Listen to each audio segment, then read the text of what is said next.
അധ്വാനത്തിന് കൊടുക്കാൻ പ്രാപ്തിയുള്ളവരല്ല, മനസ്സുള്ളവരുമല്ല. ഈ മനസ്സുള്ള കുറച്ചു പേരേ ഉള്ളൂ.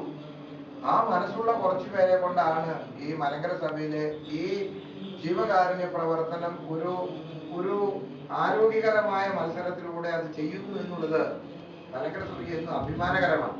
അത് പറയാതിരുന്നുകൂടാ. ഇത് എത്ര നാളിങ്ങനെ നമുക്ക് തുടരാൻ ഒക്കുമെന്ന് നമുക്ക് നിശ്ചയമില്ല. കാരണം അവിടെയും അതിൻ്റെതായ ബുദ്ധിമുട്ടുകൾ വരുന്നുണ്ട്. പിന്നെ അവിടത്തെ ഉള്ള ആ ദേശത്തിലെ ആ രാജ്യത്തിലെ ആളുകൾ മാത്രം മതി എന്ന് വിചാരിക്കുന്നവരുണ്ട്. പക്ഷെ കുറെ നാളൊക്കെ തുടരുമായിരിക്കാം, നമുക്ക് അറിഞ്ഞുകൂടാ. ഞാൻ പറയുന്നത്, ഇങ്ങനെ അധ്വാനിച്ചുണ്ടാക്കുന്ന സമ്പത്തിൽ നിന്ന് ഒരു പങ്ക് ഈ വേദപുസ്തകം നമ്മോട് അനുശാസിക്കുന്ന വിധത്തില് മറ്റുള്ളവർക്ക് നൽകണം എന്ന് ശക്തമായൊരു വികാരമുള്ള ഒരു ഇടവകകളാണ് ഇവിടെയൊക്കെ. ഒരു 5-6 ഇടവക നമുക്ക് ആകെയുള്ളൂ. അതിൽ അബുദാബി പള്ളി എന്ന് പറയുന്നത് അവരുടെയൊക്കെ ഒരു മദർ ചർച്ച്, ഒരു മാതൃസ്ഥാപനം എന്ന് വേണമെങ്കിൽ നമുക്ക് കരുതാം. മറ്റു പല കാരണങ്ങളാലും അബുദാബിക്ക് അതിൻ്റെതായ ഒരു പ്രത്യേകതയുണ്ട്. UAE 7 രാജ്യമുണ്ട്. ആ 7 രാജ്യത്തെയും കൂടി ഒരുമിച്ച് കൂട്ടി ഇണക്കി കൊണ്ടുപോകുന്ന അതിന്റെ തലപ്പത്തുള്ള ഒരു രാഷ്ട്രമാണ് അബുദാബി എന്ന് പറയുന്നത്. Abu Dhabi, Dubai, Sharjah, Ras al Khaimah, Fujairah, അങ്ങനെ 7 എമിറേറ്റ്സ് ഉണ്ട്. അതില് അബുദാബിയാണ് അതിന്റെ തലപ്പത്തിരിക്കുന്നത്. ഞാൻ പറഞ്ഞത്, ഈ നമ്മുടെ ജനങ്ങൾ, നമ്മുടെ ആളുകൾ ഈ അധ്വാനത്തിന്റെ ഒരു പങ്ക് പാവപ്പെട്ടവനെ നീക്കി വെക്കണം എന്ന് പറയുന്നൊരു വികാരമാണ്. അത് അവരുടെ ഒരു വികാരമാണ്. ആ വികാരം അതിശക്തമായിട്ട് അവർ നിലനിർത്തുന്നു. അതോടൊപ്പം ഇതൊന്നും അല്ലാത്ത വിധത്തിൽ ധാരാളം പേര് അവിടെ ചെല്ലുകയും തിരുമേനിമാരായിട്ടും അച്ഛന്മാരായിട്ടും ഒക്കെ ചെന്ന് ഇങ്ങനെയൊന്നുമുള്ള ഈ ഔദ്യോഗികമായതല്ലാത്ത വിധത്തിലും ഇവരുടെ അധ്വാനത്തിൽ ഒരു പങ്കാവലിക്ക് പോകുന്നുണ്ട്. എനിക്ക് തോന്നുന്നത് ഔദ്യോഗികമായി മാറ്റിവെക്കുന്ന പങ്കിനേക്കാളും എത്രയോ ഇരട്ടി അനൗദ്യോഗികമായിട്ട് പോകുന്നുണ്ട്. ആരും അറിയില്ല, അവരെന്ത് കൊടുക്കുന്ന ആർക്കും അറിഞ്ഞുകൂടാ. ആ വിധത്തിലെ കോടികളാ പോകുന്നു. അത് നമ്മുടെ സഭയുടെ ഒരു സെറ്റപ്പിന്റെ കുഴപ്പമാണെന്ന് എനിക്ക് തോന്നുന്നത്. അങ്ങനെയല്ല പോകേണ്ടതെന്ന് എനിക്ക് ചിലപ്പോൾ തോന്നിയിട്ടുണ്ട്. അത് പക്ഷെ അങ്ങനെയാണ്. ആര് വന്ന് ചോദിച്ചാലും കുറെ ജനങ്ങൾ, കുറെ ഇടവകയിലെ കുറെ കുടുംബങ്ങൾ ആര് വന്ന് ചോദിച്ചില്ല, എന്തിനു ചോദിക്കുന്നു എന്ന് അന്വേഷിക്കാതെ അതിലേക്ക് ആ പങ്ക് കൊടുക്കുന്ന ഒത്തിരി പേരുണ്ട്. പക്ഷെ അത് ഒരിക്കലും അത് അർഹിക്കുന്ന കൈകളിലേക്കും അർഹിക്കുന്ന കുടുംബത്തിലേക്കും വ്യക്തിയിലേക്കും തന്നെ അത് ചെന്നെത്തിയില്ലെങ്കിൽ ഇങ്ങനെ ഈ അധ്വാനത്തിൽ നിന്ന്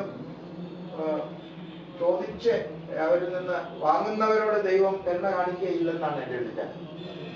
ഇത് അവരെല്ലാവരും കൂടി ആലോചിച്ച് നിശ്ചയിച്ച് ചില പദ്ധതികൾ ആവിഷ്കരിക്കുകയാണ്. അതിപ്പോ അബുദാബി ഇടവകയായാലും ദുബായിയുടെ എല്ലാം അവിടെ ഒരു 6-7 പള്ളികളാണ് നമുക്ക് ആകെയുള്ളത്.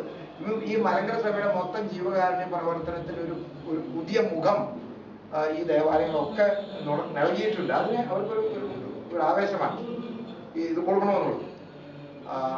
അത് നമ്മൾ വളരെ ആദരവോടെ വേണം അത് സ്വീകരിക്കാനായിട്ട്. അല്ലാതെ അവിടെ ഇങ്ങനെ വെറുതെ അവിടെ പണമൊന്നും ഉണ്ടാകുന്നില്ല. അധ്വാനിക്കാതെ ഒരു അരപ്പൈസ ഈ പറഞ്ഞ സ്ഥലങ്ങളിൽ ഒരാൾക്ക് ഉണ്ടാക്കിയെടുക്കാൻ ഒക്കുമെന്ന് എനിക്ക് വിചാരമില്ല. അതാണ് അവിടുത്തെ നിയമം. നിയമത്തിന് ഒരു അല്പം പോലും അവരെല്ലാം ഭീതിയോടെ കഴിയുന്നവരാ. എത്ര ഉന്നത സ്ഥാനത്ത് കഴിയുന്നവരും ഭീതിയോടെ കഴിയും. നാളെ ജോലി ഉണ്ടോ ഇല്ലയോ അത് നാളെ രാവിലെ അറിയത്തുള്ളൂ. ചിലപ്പോൾ ഉണ്ടാകും, ചിലപ്പോൾ ഇല്ലെന്ന് പറയും. അത് അവരുടെ സ്ഥിരത. അല്ലാണ്ട് നമ്മുടെ കൊണ്ട് യൂണിയനും പിന്നെന്താ സമരവും പൊടി കാണിക്കലൊന്നും അവിടെ നടക്കുകയല്ല. നാളെ ജോലി ഉണ്ടോ ഇല്ലയോ എന്നുള്ളത് നാളെ നേരെ വിളിച്ചാൽ തന്നെ അറിയുള്ളൂ എന്ന് പറഞ്ഞാൽ, ഞാൻ അങ്ങനെ പറയുന്ന ഇച്ചിരി കൂടുതലാണെങ്കിൽ പോലും ഒരു അൺസർട്ടനിറ്റി, ഒരു ഇൻസെക്യൂരിറ്റി അവിടെ ധാരാളമുണ്ട്. അപ്പൊ അങ്ങനെയൊക്കെയുള്ള ഒത്തിരി പ്രതികൂല സാഹചര്യങ്ങളുടെ ഇടയിലാണ് ഇത് ചെയ്യുന്നത് എന്ന് ഓർക്കണം. അതുകൊണ്ട് നമുക്ക് ഈ കാര്യത്തിൽ ആകെ ചെയ്യാനുള്ളത് ഇവർക്കൊക്കെ വേണ്ടി പ്രാർത്ഥിക്കുക എന്നുള്ളതാണ്. ഇത് എളുപ്പത്തിലല്ല ഇതിങ്ങനെ സംഭവിക്കുന്നത്. ഇപ്പൊ കാതോലിക്ക സെന്ററിൽ 10 വീട് വെച്ചു കൊടുക്കണം. അത് ആ 10 വീട് വെച്ചു കൊടുക്കുക എന്ന് പറഞ്ഞാൽ ഇപ്പം കേട്ടില്ലേ, 15 ലക്ഷം രൂപ 15 ലക്ഷം രൂപ വേറെ 30 ലക്ഷം രൂപ ഉണ്ടെങ്കിൽ ഇപ്പം പറഞ്ഞ 2-3 വാചകം കൊണ്ടുള്ള കാര്യം തീരുള്ളൂ. അപ്പൊ ഇതൊക്കെ ഇങ്ങനെ വേണം ലഭിക്കാനായിട്ട്. തീർച്ചയായും മലങ്കര സഭയ്ക്ക് അബുദാബി ഇടവകയോടും ഗൾഫ് മേഖലയിലെ എല്ലാ ഇടവകളോടുമുള്ള ഇതിന്റെ പ്രധാന മേലധ്യക്ഷൻ എന്നുള്ള നിലയിൽ എൻ്റെ സ്നേഹവും എൻ്റെ ആദരവും സന്തോഷവും ഒക്കെ ഇത്തരണത്തിൽ അറിയിക്കുന്നു. ദൈവം നിങ്ങൾക്ക് തക്ക പ്രതിഫലം തരട്ടെ എന്ന് ഞാൻ പ്രാർത്ഥിക്കുകയാണ്. ഈ കൊടുക്കുന്നവർക്ക് അറിഞ്ഞുകൂടാൻ അങ്ങനെ കാണും. ഇത് കൊടുക്കുന്നത് വാങ്ങിക്കുന്ന ആർക്കാണെന്ന് പോലും ഈ കൊടുക്കുന്നവർക്ക് അറിയാൻ വേണം. അപ്പൊ അതൊക്കെ ദൈവത്തിന്റെ മുമ്പില് ഒരുപാട് പിന്നെ വളരെ പ്രസാദകരമായ, ഈശ്വര പ്രസാദകരമായ, ദൈവാനുഗ്രഹകരമായ ഒത്തിരി കാര്യങ്ങളാണ് അത് ചെയ്യുന്നതിനുള്ള ഈ അബുദാബി ഇടവകയോടും ഇതിനു വേണ്ടി അധ്വാനിച്ചവരോടും ഇതിൽ പങ്കുചേർന്നവരോടും ഇതിനു വേണ്ടി പണം സ്വരൂപിച്ച് ഈ പദ്ധതി ആവിഷ്കാരം എല്ലാവരോടുമുള്ള മലങ്കര സഭയുടെ സ്നേഹം, ആദരവ് ഇത്തരത്തിൽ അറിയിച്ചുകൊണ്ട് എൻ്റെ വാക്കുകൾ